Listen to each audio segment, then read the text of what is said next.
Sources tell NBC News President Biden is angry at the way the party is trying to push him out, with one criticizing Democratic leaders for, quote, giving us Donald Trump, after pushing Biden aside in favor of Hillary Clinton back in 2015. And Joe and Mika, we can add into this the Associated Press poll of a couple of days ago that showed 65% of Democrats believe it's time for Joe Biden to step aside as well.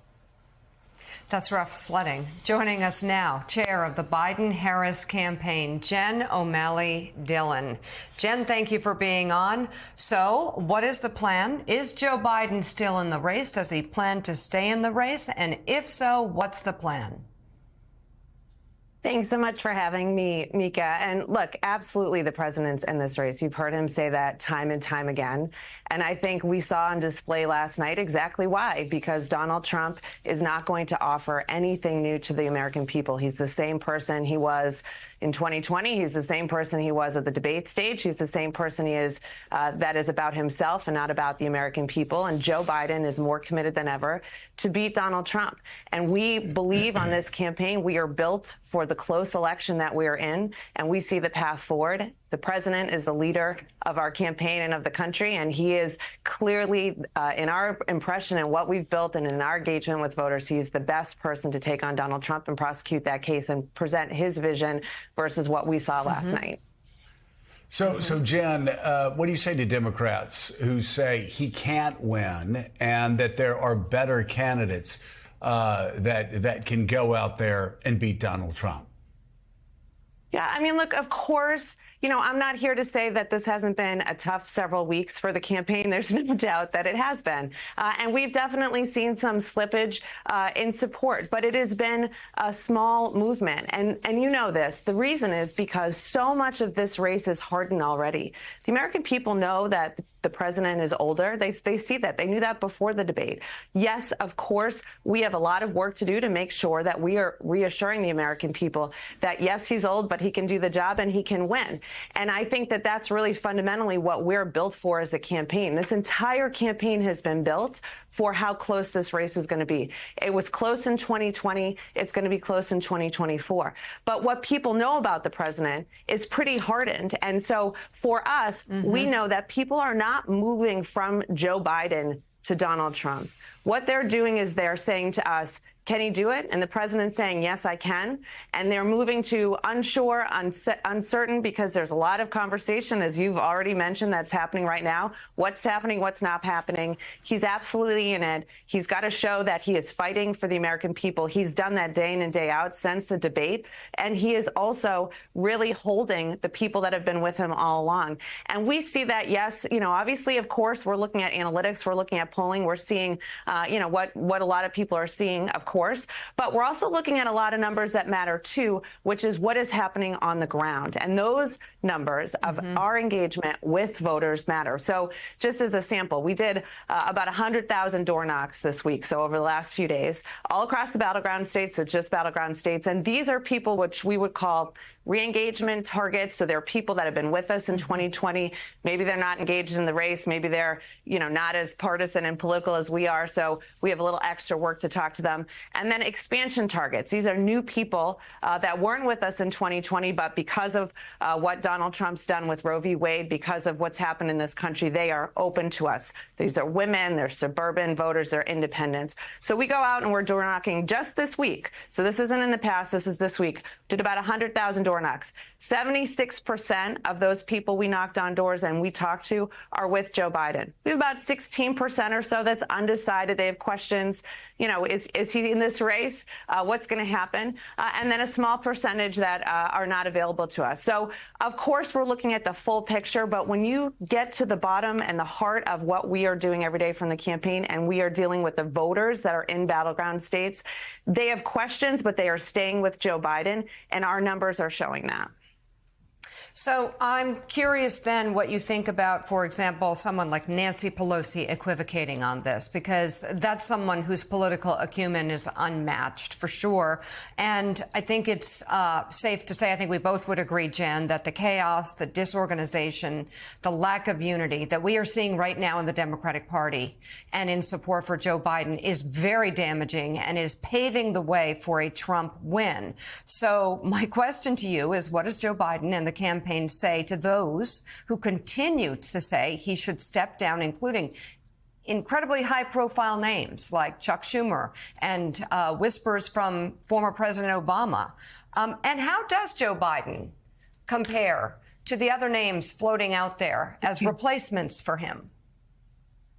Well, look, I mean, first of all, if you just take a step back, I think every person believes that we have to defeat Donald Trump. We are united in that. And we know how high the stakes are. I mean, we saw that on the stage last night. So 100% we are all in this for the same reason, and we're unified behind that. At the same time, we also have to take seriously the concerns that people are expressing. But the way to get past them is to get back to the business of beating Donald Trump and setting up that clear choice about the president's vision versus Donald Trump's vision. You have seen the president out there. You know, I think of the event he just did in Detroit, where he was laying out his path for the first 100 days of his second term versus Project 2025. And we saw that on full display last night. So at the end of the day, as I was talking about, the impression of the president is very hardened. That's really important because people know and are baked in. That's why the movement has been pretty little since the debate, because they know who Joe Biden is. But when you think about the work we're doing of talking to voters, the people that are going to make the decision in Michigan and Pennsylvania, we know we have work to do, but we have work to do that is very clear and a path forward. We have multiple pathways to victory, and we can do that by really reaching these voters. And so, you know, we have the greatest respect for the leaders of our party. Joe Biden is in this for all of them, but he's also in this for people like Hadley Duvall, who was out there this past week. I think people in this country had a chance to hear from her and hear her poignant story about what happened to her and what would happen to other young women like her if Donald Trump is president with Roe v. Wade. That is Team Biden.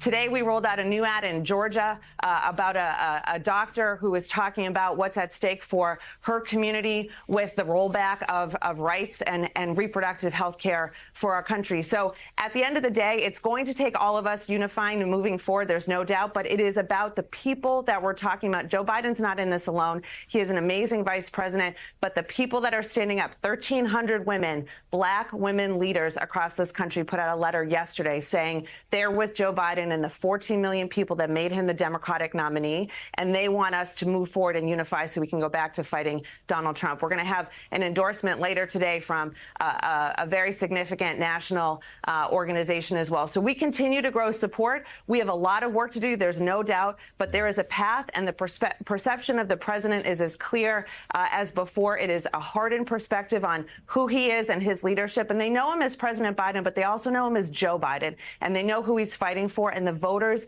stay connected to that, and that's what matters most. Jen, good morning. As you know well, part of the argument we heard from Majority Leader Chuck Schumer when he sat down and met with President Biden, part of what we heard from Senator Jon Tester, who's running a difficult race in Montana to keep his seat, is that they have great respect for Joe Biden. They appreciate his legacy, his half century of service, but they're worried about the downstream effects of his candidacy, of his being at the top of the ticket. And if you look in battleground state polls, nationally, head to head, those are tied effectively for the most part. But as you know very well, this is not a national referendum. Donald Trump leads in just about every swing state you can find. In fairness, some of them still within the margin of error. But what's also interesting is that Democratic candidates are running so much higher and faster and above where Joe Biden is. So what do you say to candidates who are concerned about the drag he may have and that he could perhaps cost Democrats the House and the Senate? Well, look, I think we have extraordinary Democratic candidates on the ticket in battleground states and non-battleground states. And we had extraordinary elections in 2022, despite what the polling was saying at this point as well. So I know that the president knows better than anyone how to run and win locally. In 2020, this was more of a national race. I think, in part because of COVID, people were taking this in a more national setting. But we have believed from the beginning that this is a state-by-state race and that the battleground states that we need to focus on, we're building the organization, we are doing the work, the voters and the volunteers are doing that work. We have extraordinary candidates that are running with us. And I hear a lot that, is embedded in this question that this isn't a race about issues. It is a race about issues. And when we are able to fight on the issues, we are able to win. And that's exactly why we have such strong leadership. So we are very focused on continuing to reach voters. We're doing the work. This campaign is built for a very close race. We knew it was going to be close from the beginning. We know that we have a clear path forward. We have a very strong Democratic Party up and down the ballot who have led across the board through some of the toughest times with the president at the top of the ticket. He has tested. He has beat Donald Trump before. We have the path forward in our pathway to get to 270. And we know that Joe Biden has to do the work to reassure the American people that he's in it to win it. And he can do that. And we've seen that time in and time out. And we are seeing that on the ground in the states. That's not as big of a story. But the fact that despite having tough weeks coming out of the debate, we still get more support. We have, of the 600,000 grassroots donors that came in the days following the debate, 300,000 of them are brand new. So there is work to do, no doubt. This has not been an easy period, but there is a lot of support for Joe Biden, not just against Trump, and they are with us. This is an organization built for the Biden-Harris ticket, and it is doing the work to get us where we need to be in November. So, Jen, that's the Capitol Hill side of this. That's the Jon Tester, the Chuck Schumer argument that he's going to drag down Democrats with him.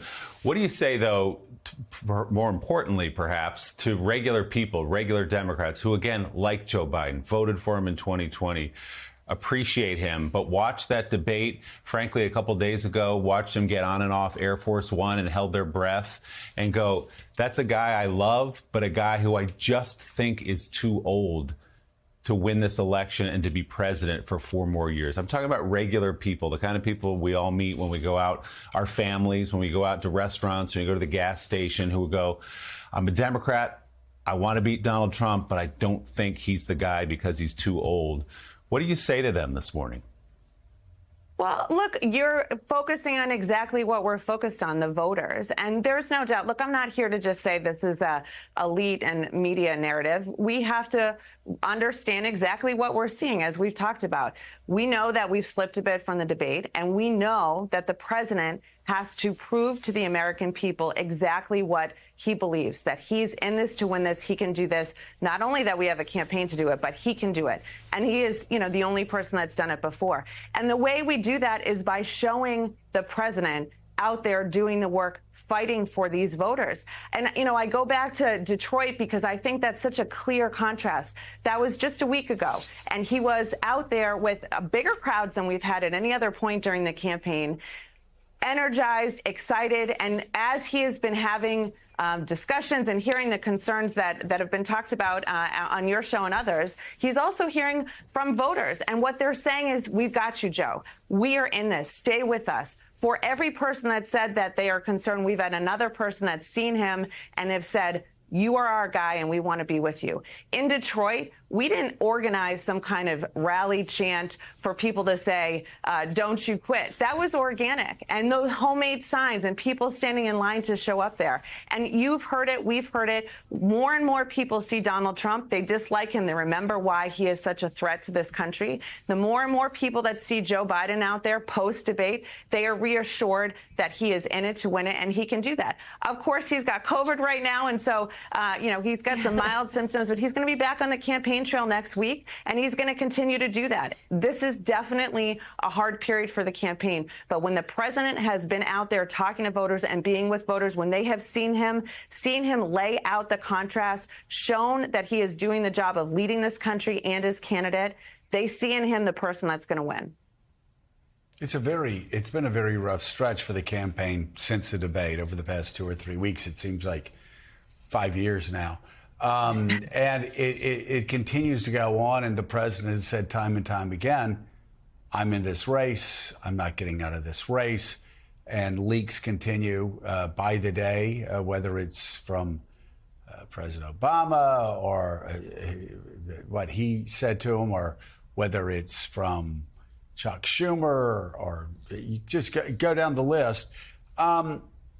Democrats I talk to, whether they want him out of the race or want him in the race, they all seem to be saying the same thing. Democrats need to get their act together, and they need to do it now. So how does that happen? How does this open debate that is so bad for the Democratic Party, how does this come to an end?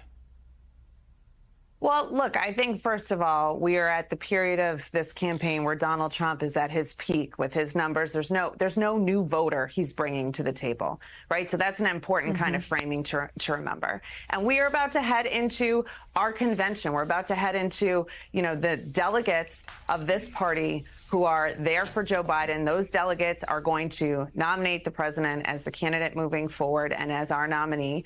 And they're staying with the president. And at the end of the day, we are not sitting back with our head in the sand without recognizing this has been a tough couple of weeks. Of course it has. But at the same time, my biggest message to you and to your viewers is, while this has been such a hard week, the people, the voters, the volunteers are still doing the work.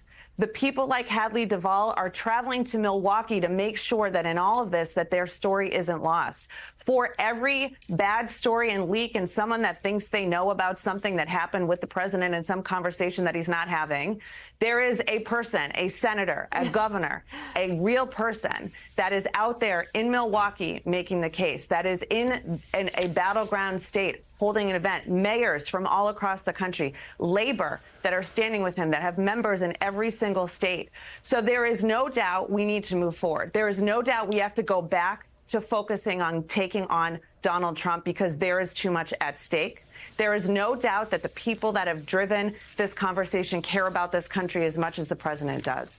But there is 1,300 people, staff, in this building on this campaign, and they are doing the job every single day to reach the voters and make sure that that choice is clear to them. And that work continues to happen.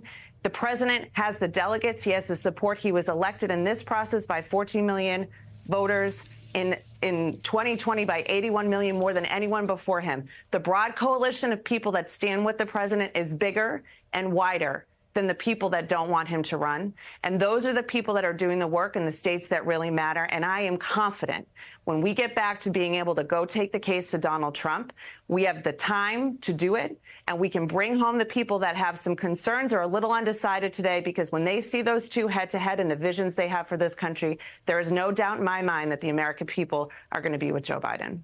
So, Jen, despite the flurry of reporting over the last couple of days about what the president may or may not be thinking, that according to the New York Times, he's come to terms with the fact he may have to get out of the race, it sounds over the course of the last 20 minutes like you're saying the exact opposite. He's not going anywhere. So is there any chance that the president gets out of this race at any point? You have heard from the president directly time and again. He is in this race to win, and he is our nominee, and he's going to be our president for a second term.